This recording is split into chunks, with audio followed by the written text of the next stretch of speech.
Prakash cinema అన్న కలిపిలి మళ్ళీ దీనికి 2 సంవత్సరాలు టైం తీసుకురు. వేస్ట్ అన్న, స్టోరీ లేదు, ఏం లేదు సినిమాలో. చెత్త, పరమ చెత్త. పలికెను పదము పరేష పోయింది బ్రో.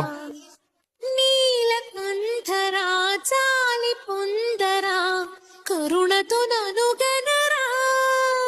ఆల్మోస్ట్ ఆల్ ఆయన జీవితంలో ఆయన హైప్స్ అయిపోయినాయి. ఏ కష్టం, ఇంకా ప్రభాస్ కెరియర్ కష్టం. నగజా మనోజ జగదీశ్వర బాలేందు శేఖర శంకర.